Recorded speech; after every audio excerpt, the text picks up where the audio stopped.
നമസ്കാരം, ഗൃഹപാഠത്തിലേക്ക് സ്വാഗതം. എല്ലാ ജയ്ഹിന്ദ് ടി വി പ്രേക്ഷകർക്കും എൻ്റെ പുതുവത്സരാശംസകൾ.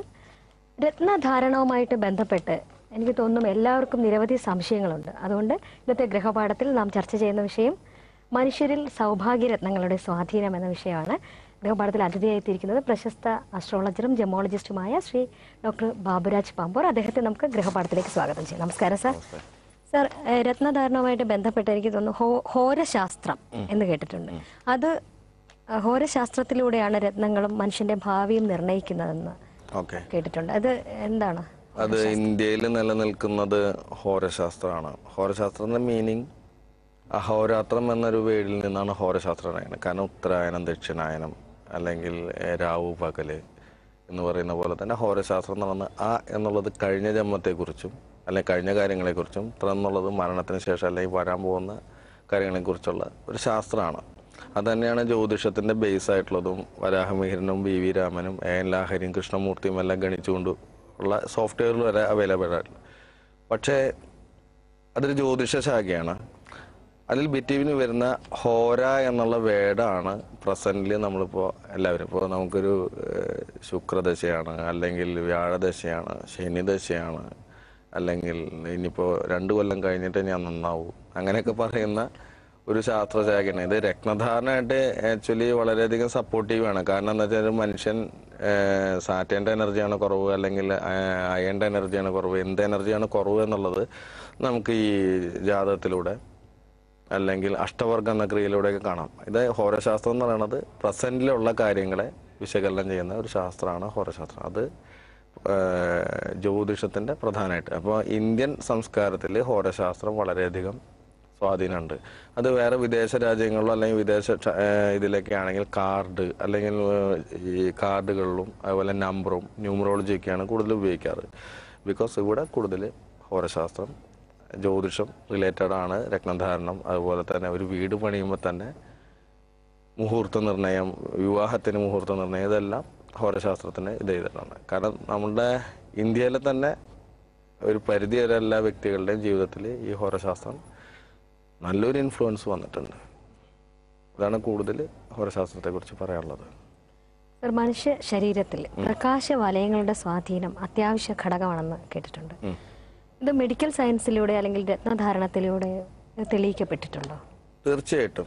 കാരണം നമ്മളൊരു 20 വർഷം ഇപ്പുറത്തേക്കാണ് കൂടുതലും ഡ്രസ്സിങ്ങിലുള്ള വ്യത്യാസങ്ങൾ കൂടുതൽ വന്നിട്ടുള്ളത്. അതുകൊണ്ട് തന്നെ നമുക്ക് അതിലേക്ക് വരാം. ഒരു കോൾ ഉണ്ട്. ഹലോ, നമസ്കാരം, ഗൃഹപാഠത്തിലേക്ക് സ്വാഗതം. ആരാണ് വിളിക്കുന്നത്? ഇത് കരുനാഗപ്പള്ളിയിൽ നിന്നും മനോജ്. സാറിനോട് സംസാരിച്ചോളൂ. നമസ്തേ. നമസ്തേ സാർ. പറയൂ. എന്റെ കല്ലിന്റെ കാര്യം ഒന്ന് ചോദിക്കാനായിരുന്നു. ഓ, പറഞ്ഞോളൂ. ഞാൻ ബിസിനസ് ആണ് ചെയ്യുന്നത്. എന്റെ 1979 ഏപ്രിൽ 2 എന്തിന്റെ ബിസിനസ്സാ ചെയ്യുന്നത്? ഭൂമി സംബന്ധമായ. ഭൂമിയായിട്ടല്ലോ. ഓക്കെ. Real estate. അതെ അതെ. ഓക്കെ. ഇതില് പ്രധാനമായിട്ട് എന്തിനെ കുറിച്ച് എന്ത് സപ്പോർട്ട് ചെയ്യാനാണ് നമുക്ക് രത്നം വേണ്ടത്? നമുക്ക് ബിസിനസ് പരമായിട്ട് ഉള്ള കാര്യത്തിനാണ്. ഉയർച്ചയ്ക്ക് ബിസിനസ്. നമുക്ക് പൊതുവെ ഇതിലൊരു കോൺഫിഡൻസ് കുറവാണോ കൂടുതൽ ഫീൽ ചെയ്യുന്നത്, അതോ നമ്മൾ ചെയ്യുന്ന ഡീലുകൾ മുടങ്ങുകയാണോ ചെയ്യുന്നത്? എന്നാൽ നമുക്ക് ഇതിൽ കൂടുതൽ ഡീലുകൾ മുടങ്ങുന്നു. ഓക്കെ. നമ്മൾ ഈ ഡീല് ചെയ്യുമ്പോൾ എപ്പോഴും ഷെയ്ക്ക് ഹാൻഡ് ചെയ്യാറുണ്ടോ? തീർച്ചയായിട്ടും. നിങ്ങളുടെ കയ്യിൽ ഏതെങ്കിലും സ്റ്റോൺ എടുക്കുന്നുണ്ടോ? അല്ല, ആ സമയങ്ങളിൽ ഏതെങ്കിലും സ്റ്റോൺ യൂസ് ചെയ്തിരുന്നോ? ഇല്ല, ഒന്നും ഉപയോഗിക്കുന്നില്ല. നക്ഷത്രം ഏതാ? രോഹിണിയോ? ഓക്കെ. അപ്പൊ രോഹിണി നക്ഷത്രത്തിന് ഒരു കാര്യം, നമുക്ക് ഈ ബോഡി ഹീറ്റ് ആവാ, പെട്ടെന്ന് ദേഷ്യം വരുന്ന പ്രകൃതാണോ? ഓക്കെ. ഒരു കാര്യം ചെയ്യും, മുത്ത്, ഒറിജിനൽ മുത്ത്, മിക്കൂറ പേൾ എന്ന് പറയും. അത് 3.5 കാരറ്റ് ചെറുവിരലിൽ കെട്ടിധരിക്കുക. അപ്പൊ നമ്മുടെ ശരീരത്തിനെ നമ്മളെ ചിന്താഗതി ഒരു ലെവലിൽ എത്തിക്കും. അപ്പൊ നമ്മൾ ചെയ്യുന്ന കാര്യങ്ങളും കുറച്ച് കോൺഫിഡൻസ് കൂടും. അപ്പൊ നല്ലൊരു ഡീലുകളും കാര്യങ്ങളൊക്കെ നമ്മളെ മനസ്സിൽ കൂടുതൽ മനസ്സിൽ തന്നെ അതിനൊരു ഉത്തരം തരും. അപ്പൊ മുത്ത് ധരിച്ചോളൂ. അത് വാസ്തുവായിട്ട് റിലേറ്റഡ് അല്ലേ? കാരണം നമ്മളുടെ മനസ്സിനൊരു കോൺസെൻട്രേഷൻ, അതുപോലെ തന്നെ ഒരു തൃപ്തിയില്ലായ്മയാണ് ഇതെല്ലാം ചോദ്യങ്ങള്. കാരണം നിങ്ങൾക്ക് ഒരു കോൺസെൻട്രേഷനും അതുപോലെ ഒരു തൃപ്തിയും ഇതൊരു മാനസിക ബലം ഉണ്ടെങ്കിൽ പ്രശ്നമില്ല. അതിനെ ഈ മുത്ത് സപ്പോർട്ട് ചെയ്യും. വളരെയധികം നന്ദി. നമ്മൾ മനുഷ്യ ശരീരത്തിൽ പ്രകാശവലയങ്ങളുടെ സ്വാധീനത്തെക്കുറിച്ച് പറഞ്ഞുകൊണ്ടിരിക്കും. ഓക്കെ. ഈ പ്രകാശവലയങ്ങൾ പൊതുവെ നമ്മൾ ഹോസ്പിറ്റലിലൊക്കെ പോയി കഴിഞ്ഞാൽ ചൈൽഡ് കെയർ ഒക്കെ ഉള്ള സ്ഥലങ്ങളിൽ ചെറിയ കുട്ടികളെ ഇങ്ങനെ ഒരു വയലറ്റ് കളറിൽ ഇങ്ങനെ ഇട്ടുണ്ടാവും. അത് നല്ലൊരു സൂപ്പർ മാർക്കറ്റിൽ പോയി കഴിഞ്ഞാലും നമ്മളൊരു 500-ന്റെ 1000-ന്റെ നോട്ട് കൊടുത്തു കഴിഞ്ഞാൽ അപ്പൊ തന്നെ ഒരു വയലറ്റ് കളർ ഇട്ട് നോക്കുകയും ചെയ്യും. കള്ളനോട്ടാണെന്ന്. അപ്പൊ കുട്ടികളെ കള്ളനോട്ട് മെഷീനിൽ ഇടുന്ന എല്ലാ സംഭവം. അപ്പൊ നമ്മളുടെ ഫാഷൻ തരംഗം വന്നതോടുകൂടി നമ്മുടെ ഡ്രസ്സിങ്ങിൽ വന്നിട്ടുള്ള വ്യതിയാനം, കാലത്ത് എന്നിട്ട് മുറ്റടിക്കുക, അതുപോലെ ഫ്ലാറ്റ് ജീവിതം അതൊന്നുമില്ല, മുറ്റടിക്കുക, അതുപോലെ തന്നെ പ്രഗ്നൻസി പീരീഡിൽ വെയിൽ കാണിക്കുക എന്നൊക്കെ പറയും. വെയിൽ എന്ന് പറഞ്ഞാൽ കാലത്ത് വരുന്ന വെയില് കോസ്മിക് കിരണങ്ങളും അൾട്രാവയലറ്റ് രശ്മികളും ശരീരത്തിന് ആവശ്യമായിട്ടുള്ള അത്യാവശ്യ പോഷകങ്ങൾ അടങ്ങിയിട്ടുള്ളതാണ്. കിണറ്റിന്ന് വെള്ളം കോരുമ്പോൾ വെള്ളം തുടിയിൽ കുത്തിക്കുലുക്കി വെള്ളം കുടിക്കാന്നൊക്കെ പറയുന്നത് അതൊക്കെ ഭയങ്കരമായിട്ട് പ്യൂരിഫൈ ചെയ്യുന്നതാണ്. അപ്പൊ നമ്മൾ ഈ സമയങ്ങളിൽ ഇങ്ങനത്തെ ഡ്രസ്സിങ് അതുപോലെ തന്നെ പുറംലോകമായിട്ടുള്ള ടച്ചിങ് ഒക്കെ കുറയുമ്പോൾ അൾട്രാവയലറ്റിന്റെ സ്വാധീനം ഈ കുട്ടിയിൽ ബാധിക്കാറുണ്ട്. അപ്പോൾ തീരെ കിട്ടാതെ വരുന്ന സമയങ്ങളിൽ ഡെലിവറി കഴിഞ്ഞ് കഴിഞ്ഞാൽ ഒരു 10-15 ദിവസങ്ങൾ കാലത്തും വൈകിട്ടും കുഞ്ഞിനെ വെയിൽ കാണിക്കാൻ പറയും. അപ്പോൾ അത് സൂര്യനാണ് ഈ വെയിലൊക്കെ പ്രൊഡ്യൂസ് ചെയ്യുന്നത്, ഭൂമിയിലാണ് നമ്മൾ നിൽക്കുന്നത്. അപ്പം ശരിക്കും നമുക്കൊരു സ്വാധീനം, ഒരു ഗ്രഹത്തിന്റെ സ്വാധീനം നമ്മുടെ ജീവിതത്തിൽ അത്യന്താപേക്ഷിതമാണ്. അതുപോലെ തന്നെയാണ് സൂര്യന്റെ രത്നമായ റൂബി. പല രാജാക്കന്മാരും പണ്ട് കാലങ്ങളിൽ റൂബിയാണ് ആയുധത്തിന്റെ തുമ്പത്ത് വെച്ചിരുന്നത്. കാരണം ഒന്ന്, റൂബിയുടെ ഹാർഡ്നെസ് ആണ് പ്രധാന വിഷയം. രണ്ടാമത്, രത്നകിരീടത്തിലും സിംഹാസനത്തിലും റൂബി വെക്കുമ്പോൾ അവർക്ക് വളരെയധികം എനർജി കിട്ടിയിരുന്നു. ചങ്കൂറ്റം എന്നൊക്കെ പറയില്ലേ, അതുപോലെ എനർജി കിട്ടിയിരുന്നു. അപ്പം ഈ സയന്റിഫിക്കായിട്ട് നമുക്ക് ഏറ്റവും കൂടുതലൊരു തെളിയിക്കാൻ പറ്റുന്ന ഒരു വിഷയമാണ് ഈ കുഞ്ഞുങ്ങളെ അൾട്രാവയലറ്റ് രശ്മിയിലിടുന്നത്. അപ്പം അതുപോലെ തന്നെ ഇതൊക്കെ ഒരു വിശ്വാസമല്ലേ എന്ന് പറയും. അപ്പോൾ വിശ്വാസം എന്ന് പറഞ്ഞാൽ വലിയൊരു ഇപ്പൊ ജംസ് ഒരു വിശ്വാസമാണ്, അല്ലെങ്കിൽ കുഞ്ഞുങ്ങളെ വെയിൽ കാണിച്ചു കഴിഞ്ഞാൽ ഇത് പ്രശ്നങ്ങൾ സംഭവിക്കില്ല. വൈകിട്ട് പക്ഷിക്കാറ്റ്, അതുപോലെ തന്നെ ചീറ്, അങ്ങനെ ചില വിചാരിക്കും നിങ്ങൾക്ക് അന്ധവിശ്വാസം എന്നറിയും. പക്ഷെ വൈകിട്ട് ചില ഗ്രഹങ്ങളുടെ വലയങ്ങളും ഇതെല്ലാം ചെറിയ കുട്ടികളിൽ പെട്ടെന്ന് പിടിക്കും. അത് കാരണം ഇവർക്ക് കുട്ടികൾക്ക് ഡൈജഷൻ കുറവ്, ഡൗൺ സിൻഡ്രം, അതുപോലെ ഓട്ടിസം രോഗങ്ങളൊക്കെ പെട്ടെന്ന് വരാനിടയുണ്ട്. അപ്പോൾ ഇതെന്ന് വെച്ചാൽ ഈ പക്ഷിക്കാറ്റ് എന്ന് പറഞ്ഞ ഒരു പക്ഷിയുടെ കാറ്റല്ല അത് സംഭവം.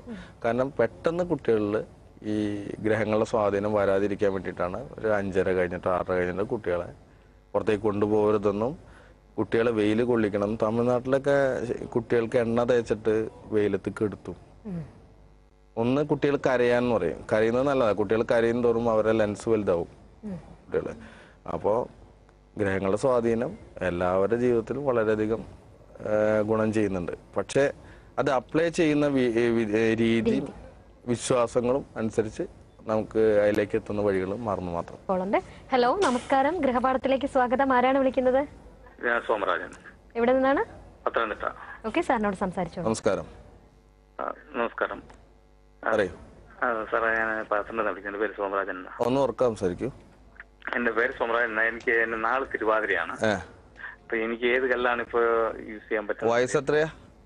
വയസ്സിപ്പോ 51 ആയില്ല. 50. ഓക്കെ. അപ്പൊ ശനിദശയുടെ കാലഘട്ടം അല്ലേ? അതല്ലേ. ഓക്കെ. എന്താ നമുക്ക് നെഗറ്റീവായിട്ട് ഫീൽ ചെയ്യുന്നത്? അങ്ങനെ നെഗറ്റീവായിട്ട് ഇപ്പൊ നമ്മൾ പറഞ്ഞു ജോലിക്കൊക്കെ പോകാനുള്ള ഇതിനു വേണ്ടിയുള്ള അങ്ങനെ ഒരു പെർട്ടിക്കുലർ ആയിട്ടുള്ള ഇതല്ല. നമുക്ക് എന്തെങ്കിലും ഡിപ്രഷനോ അതുപോലെ തന്നെ നമ്മുടെ ശാരീരികമായിട്ട് എന്തെങ്കിലും പ്രോബ്ലംസ് എന്തെങ്കിലും ഫീൽ ചെയ്യുന്നുണ്ടോ? ഇല്ല, അങ്ങനൊന്നുമില്ല. ഓക്കെ. അപ്പൊ ഏറ്റവും നല്ലത് നിങ്ങളൊരു പെർട്ടിക്കുലർ ഒറ്റ സ്റ്റോൺ ഉണ്ടെങ്കിൽ നല്ലത് നവരത്നത്തിന്റെ മോതിരം യൂസ് ചെയ്യുക ഏറ്റവും നല്ലത്. കാരണം 9 തരം എനർജികൾ ഒരേ ടൈപ്പിൽ ഒരേ സമയം കോസ്മിക് കിരണങ്ങളിലൂടെ സ്കാൻ ചെയ്ത് നമ്മുടെ ബോഡിയിലേക്ക് വരുമ്പോൾ ഈ 50 വയസ്സ് എന്ന് പറഞ്ഞാൽ നമ്മുടെ ഹോർമോൺസിലൊക്കെ ഡൗണിങ് സ്റ്റേജ് ആണ് ആക്ച്വലി. അപ്പൊ നമ്മുടെ ശരീരത്തിന് കുറെ പ്രൊട്ടക്ഷൻ കിട്ടും. അപ്പൊ ഇത് നമുക്ക് ഒരു കോൺഫിഡൻസ് വളരെ കൂടും. തീർച്ചയായിട്ടും. ഓക്കെ, വിളിച്ചതിന് വളരെയധികം നന്ദി. സർ, നമ്മൾ സൂര്യന്റെ സ്വാധീനത്തെ കുറിച്ചാണ് പറഞ്ഞത്. സൂര്യചന്ദ്രന്മാർക്ക് മനുഷ്യ ശരീരത്തിൽ സ്വാധീനം ഉണ്ടെന്ന് പറയുന്നത്. അപ്പം ചന്ദ്രന്റെ സ്വാധീനം എങ്ങനെയാണ്? ചന്ദ്രന്റെ സ്വാധീനം എന്ന് പറയുന്നത് ഈ കറുത്ത വാവ് കഴിഞ്ഞിട്ട് ഒരു 4 ദിവസം ഏതെങ്കിലും ഒരു ഹോസ്പിറ്റലിൽ പോയി നോക്കുക. അതും നെഞ്ചുരോഗ വിഭാഗം, കാർഡിയോളജി, ശ്വാസകോശ സംബന്ധമായിട്ടുള്ള അസുഖങ്ങൾ. കാരണം ഈ വാവ് കഴിയുമ്പോൾ ശ്വാസകോശങ്ങളിൽ വളരെയധികം പ്രശ്നങ്ങൾ സംഭവിക്കുന്നുണ്ട്. കാരണം ചന്ദ്രൻ ഭൂമിനെ ആകർഷിക്കുന്നതുകൊണ്ടാണ് അത് സംഭവിക്കുന്നത്. ഈ ആകർഷണ വലയത്തിൽ പ്രൊട്ടക്റ്റ് ചെയ്യാൻ പറ്റാത്തത് നമ്മുടെ ശരീരത്തിലുണ്ടെങ്കിൽ ഈ ആകർഷണത്തിൽ ഒരു പരിധി വരെ നമ്മൾ ഇത് കഴിഞ്ഞാൽ ശ്വാസം മുട്ട്, അലർജി, അതുപോലെ തന്നെ ചിലർ പറയില്ലേ തീരെ വയ്യാതെ കിടക്കുകയാണ്, ഈ വാവാണ് ഇനി വരുന്ന വെള്ളിയാഴ്ച അത് കഴിയുമോ എന്നുള്ള സംശയമാണ് ജ്യോതിഷത്തിൽ പറയും. കർക്കിടക മാസം ആവുമ്പോൾ കർക്കിടകം തന്നെ ഏതെന്ന് വെച്ചാൽ ഉത്തരായനം എന്ന് പറയുന്നത് ഭഗവാന്മാര് ഉണർന്നിരിക്കുന്ന സമയം, ദക്ഷിണായനം എന്ന് പറയുന്നത് ഭഗവാന്മാര് ഉറങ്ങിക്കിടക്കുന്ന സമയം എന്നാണ് വിശ്വാസം. സംഭവം എന്ന് വെച്ചിട്ടുണ്ടെങ്കിൽ വളരെയധികം നെഗറ്റിവിറ്റി കൂടിയിട്ടുള്ള നമുക്കൊരു ശക്തി ഇല്ലാത്ത സമയമാണ് ഈ കർക്കിടക വാവ്. ആ സമയത്ത് ഇപ്പൊ ഗ്രഹണ സമയത്തെ പോലെ തന്നെ ഗ്രഹണ സമയത്ത് 3 ഗ്രഹങ്ങളും ഒരേ ലെവലിൽ വരുമ്പോഴാണ് നമുക്കിതൊന്നും ഈ സൂര്യനാണെങ്കിൽ സൂര്യനെ മറക്കപ്പെടുമ്പോഴാണ് നമുക്ക് ഇത് കാണാത്തത്, ഒരേ അളവിലുള്ള ഗ്രഹങ്ങള്. അപ്പം ഈ ചന്ദ്രൻ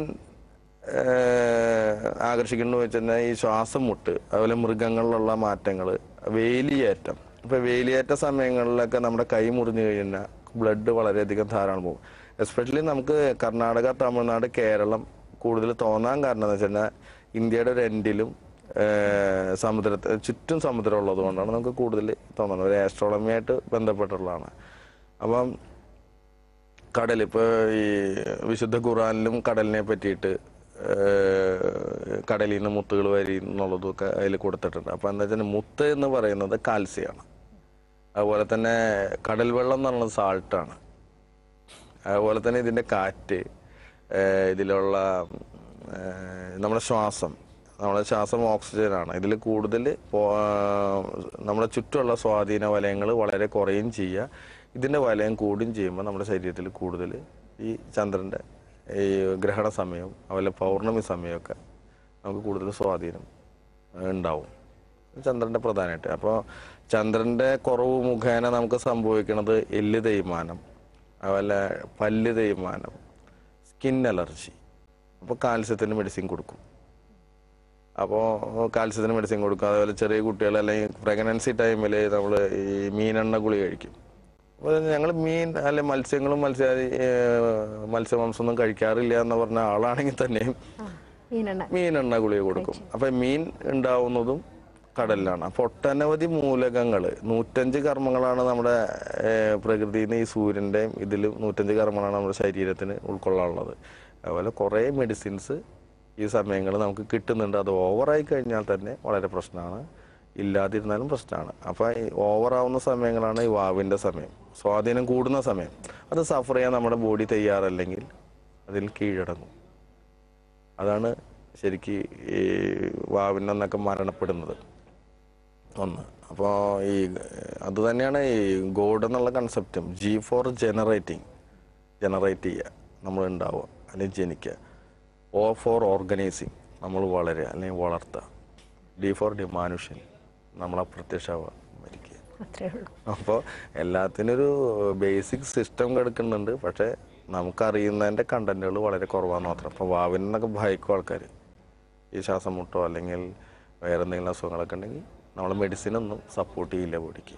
അതാണ് പ്രധാനമായിട്ട് ചന്ദ്രൻ്റെ സ്വാധീനം. നമുക്കൊരു ബ്രേക്ക് എടുക്കാൻ സമയമായി, തിരിച്ചു വരാം. ഗൃഹപാഠം ആഫ്റ്റർ എ ഷോർട്ട് ബ്രേക്ക്.